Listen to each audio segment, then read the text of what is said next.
Praise the lord. ప్రభు అయిన యేసుక్రీస్తు నామంలో మీ అందరికీ వందనాలు. ఈరోజు దేవుని వాక్యమును మనము చదువుకుందాం. 2వ రాజుల గ్రంథము 18వ అధ్యాయము 25వ వచనం. యెహోవా సెలవునందకయే ఈ దేశమును పాడు చేయుటకు నేను వచ్చితినా? లేదు, ఆ దేశము మీదకి పోయి దాన్ని పాడు చేయమని యెహోవా నాకు ఆజ్ఞ ఇచ్చెను అనెను. ప్రియమైన దేవుని బిడ్డలారా, ఇక్కడ జరిగిన సందర్భం అంతయు మీకు తెలుసని నేను తలంచుచున్నాను. అయినను దేవుడు ఇక్కడ ఒక అద్భుతమైన విషయాన్ని మనకి తెలియచేయాలని ఆశపడుతూ ఉన్నారు. ఏమిటి అలా ఆలోచన చేస్తున్నట్లయితే, యోధా రాజు అనగా హిజ్కియా అనే వ్యక్తి యోధా ప్రదేశాన్ని పరిపాలిస్తూ ఉన్నాడు. అటువంటి సమయంలో రబ్షాకే, అష్షూరు రాజు యొక్క సైన్యాధిపతి అయినటువంటి రబ్షాకే వచ్చి అంటున్నాడు, మీ దేశమును మేము ముట్టడి చేసాము, మీరు ఇంక ఎటు తప్పించుకోలేరు, మీరందరూ వచ్చి మా రాజుగారి యొక్క పాదాల మీద పడితే మీకు ప్రాణభిక్ష పెడతాం, లేదంటే మిమ్మల్ని అందరినీ మేము చంపేస్తాము, మా రాజుగారిని మీరు పూజించండి అన్నట్లుగా మాట్లాడుతున్నట్లు మనకి కనబడుతూ ఉంటుంది. ఆ సమయంలో హిజ్కియా అంటాడు కదా, మీరు ఎవరిని పూజించాల్సిన అవసరం లేదు, మనము జీవము గల దేవుణ్ణి పూజిస్తూ ఉన్నాం, ఆయన మనకి సహాయం చేస్తాడు, మీరెవరూ దిగులు పడద్దు, మీరెవరూ కంగారు పడద్దు అని చెప్పినప్పుడు ఈ రబ్షాకే అంటాడు, హిజ్కియా మిమ్మల్ని మోసం చేస్తున్నాడు, ఎందుకో తెలుసా? మనము యెహోవా మీద ఆధారపడ్డాం కదా, ఆయన మనకు సహాయం చేస్తాడు అని చెప్పేసి చెప్తున్నాడు. మీకు తెలియని విషయం ఏంటంటే, ఆయనే ఈ దేశాన్ని పాడు చేయండి అని చెప్పేసి పంపించాడు అని చెప్పేసి అన్నాడు. ప్రియమైన దేవుని బిడ్డలారా, ఇక్కడ ఒక విషయాన్ని కానీ మనం ఆలోచన చేసుకున్నట్లయితే, దేవుణ్ణి నువ్వు ఆరాధిస్తున్నప్పుడు, దేవుని సన్నిధికి నమ్మకంగా వెళ్తున్నప్పుడు, దేవునితో నడుస్తూ ఉన్నప్పుడు కొన్ని కష్టాలు ఎదురవుతూ ఉంటాయి, కొన్ని సమస్యలు ఎదురవుతూ ఉంటాయి.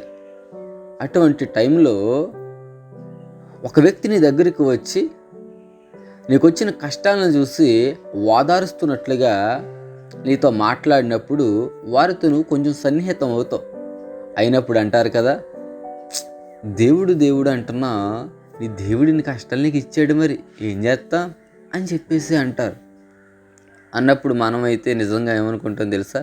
నిజమే, దేవుడు నాకు ఇన్ని కష్టాలు పెట్టాడు, ఎంత ప్రార్థన చేస్తున్నాను,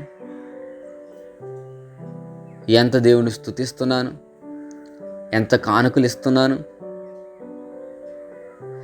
ఎంత నమ్మకంగా నేను ప్రతిరోజు చర్చికి వెళుతున్నాను, అయినా సరే కానీ నాకు కష్టాలు దేవుడు తీసివేయట్లేదు అని చెప్పేసి దేవుణ్ణి నిందించేవారుగా ఉంటాం. దేవునికి స్తోత్రం. ప్రియమైన దేవుని బిడ్డలారా, అయితే ఈరోజు దేవుడు మనతో అంటున్నాడు కదా, ఒకవేళ కష్టాలు రప్పించేవాడు ఆయనే, బాధలు కలిగించేవాడు ఆయనే, అదేవిధంగా ఆ కష్టాలు తీసివేసేసేది కూడా ఆయనే. హల్లెలూయా. హిజ్కియా రాజు ఈ ప్రజలందరూ ఆ మాటలు విన్నప్పుడు మనుషుల రీతిగా భయపడతాం ఎవరమైనా. వాళ్ళు కూడా భయపడి వాళ్ళు ఏం చేస్తున్నారు తెలుసా? దేవుని విడిచిపెట్టడంలా. 19వ అధ్యాయంలో మనం చూస్తున్నట్లయితే హిజ్కియా రాజు ఏం చేస్తాడంటే, దేవుని మందిరమునకు వెళ్ళి అక్కడ ప్రార్థన చేస్తాడు. ఆయన ప్రార్థన చేయడమే కాకుండా తన దగ్గరున్న కొంతమంది ప్రముఖులను దైవజనుడి దగ్గరికి పంపిస్తాడు, యెషయా గారి దగ్గరికి. యెషయా గారి దగ్గరికి పంపించినప్పుడు అప్పుడు యెషయా గారు అంటారు కదా, హిజ్కియా చేసిన ప్రార్థన నేను విని ఉన్నానని దేవుడు చెప్తున్నాడు, మీరేమి కంగారు పడద్దు, మీ మీద ఆ ప్రగల్భాలు పలికినటువంటి వ్యక్తి మీరు యుద్ధం చేయకుండానే పారిపోతాడు అని చెప్పేసి పంపిస్తాడు. దేవునికి స్తోత్రం. ప్రియమైన దేవుని బిడ్డలారా, నువ్వు దేవునితో అంటకట్టబడి ఉన్నప్పుడు, లేక దేవుణ్ణి విడిచిపెట్టకుండా దేవునితో నీ పయనం కొనసాగుతున్నప్పుడు ఎన్ని కష్టాలైనా, ఎన్ని ఇబ్బందులైనా, మరణకరమైన పరిస్థితులైనా నీ మీద ఉన్నప్పుడు నువ్వు దేవుని విడిచిపెట్టకుండా ఉంటే నీ మీద ఏలుబడి చేసే ఏ విధమైన కష్టమైనా, సాతాను కుయుక్తి అయినా, లేకపోతే మరి ఇతర ఏదైనా అది నువ్వు ప్రారదోలకుండానే నిన్ను విడిచి వెళ్ళిపోతుంది. హల్లెలూయా! ఎంత గొప్ప విషయం. నువ్వు ఆ కష్టాలను చూసి భయపడి దేవుణ్ణి నిందించి దేవుని విడిచిపెట్టావనుకో, ఆ కష్టాలు ఇంకా నిన్ను ఏలుబడి చేసి చివరికి నిన్ను నీకు దూరం చేస్తాయి. కనుక ప్రియమైన దేవుని బిడ్డలారా, ఈరోజు మనం నేర్చుకుంటున్న ఒక విషయం ఏంటో తెలుసా? మనము ఎన్ని కష్టాలైనా, ఎన్ని ఇబ్బందులైనా దేవునితో నడిచే వ్యక్తులుగా ఉండాలి. హిజ్కియా ఎంత కష్టమైనప్పటికీ కూడా దేవుని సన్నిధికి వెళ్ళి ప్రార్థన చేస్తున్నట్లు మనకు కనబడుతుంది. ఒక రాజే దేవుని సన్నిధిలో ప్రార్థన చేస్తున్నప్పుడు సామాన్యులమైన మనము ఇంకా ఎలాగ ఉండాలి? మీకు ఒక విషయం చెప్పనా? అలా మాట చెప్పి యెషయా గారి వాళ్ళని పంపించేసిన తర్వాత హిజ్కియా రాజు కూడా దేవుడు మాట్లాడాడని చెప్పేసి ధైర్యంగా ఉన్నాడు. ఆ రోజు రాత్రి దేవుడు ఏం చేశాడో తెలుసా? తన దూతలలో ఒక దూతను పంపించాడు. పంపిస్తే ఆ దూత ఆ ఒక్క రాత్రిలోనే 1,85,000 మందిని సంహరించింది. సంహరిస్తే తెల్లారి పొద్దున్న లేచి చూసినప్పటికీ వాళ్ళందరూ చనిపోయి కనబడుతూ ఉన్నారు. రాజు బెంబోలెత్తిపోయాడు. నీ దేవుడు ఏమయ్యాడు? నీ దేవుడు సెలవుతోనే మేము ఇక్కడికి వచ్చాం కదా నిన్ను చంపడానికి అని చెప్పినటువంటి రాజు బెంబోలెత్తిపోయి తన దేశానికి పారిపోయి చివరికి తన కుమారుల చేతిలోనే హతమైపోయాడు. ప్రియమైన దేవుని బిడ్డలారా, ఈరోజు ఈ వాక్యం వింటున్నా మీతో దేవుడు ఏం చెప్తున్నాడు తెలుసా? ఈ సమస్య నిన్ను ఏమీ చేయలేదు. ఎందుకంటే ఆ సమస్యలను సాల్వ్ చేసే దేవుడు నీ పక్షమునున్నాడు. దేవునికి స్తోత్రం.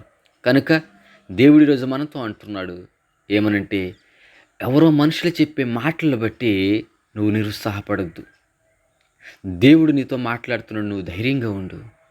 దేవుడు నీకు సహాయం చేస్తాడు. కనుక దేవుని సహాయం పొందిన హిజ్కియా వలె మీరందరూ మనమందరం ఉండాలని ఒక సేవకునిగా మీకు తెలియచేస్తున్న మాటలు ముగిస్తున్నాను. ప్రార్థన చేసుకుందాం. పరిశుద్ధుడా, నీకే స్తోత్రములు ప్రభువా. నిజమేనాయనా, మనుషులను బాటలో పెట్టి ప్రభువా మేము నీకు దూరం అవుతూ ఉన్నాం. ఆ మనుషుల్లో కూడానైనా సాతాను యొక్క కుయుక్తి పనిచేయడం వల్ల వారు కూడా మాట్లాడుతున్నారు. వారు మంచివారే అయినను సాతాను వాళ్ళని ఉపయోగించుకుంటూ ఉన్నాడు ప్రభువా.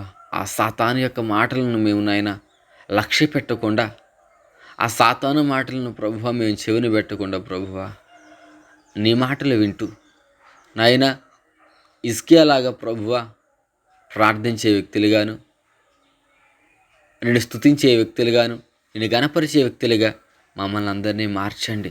ఆనాడు ఆ యొక్క యోధా దేశం అంతటికీ ప్రభువా నీ క్షేమమును అనుగ్రహించావు. ఇదిగో ప్రభువా ఈరోజు కూడా మా గ్రామానికి, మాకు, మా దేశానికి, మా రాష్ట్రానికి నైనా ప్రభువా మీరే క్షేమమును అనుగ్రహించి మీరే సహాయమును దయచేయమని ప్రభువా, అష్షూరురాజు ఏ విధంగా అయితే ప్రభువా ఆ యోధా దేశమును విడిచిపెట్టి పారిపోయాడో అటు రీతిగా మా దేశం నుంచి కూడా ప్రభువా ఈ కరోనా అనే ప్రభువా మహమ్మారి పారిపోవడానికి మీరే కృప చూపించమని నజరేయుడైన యేసుక్రీస్తు నామములో అడిగి వేడుకుంటున్నాం పరమ తండ్రి. Amen. God bless you all.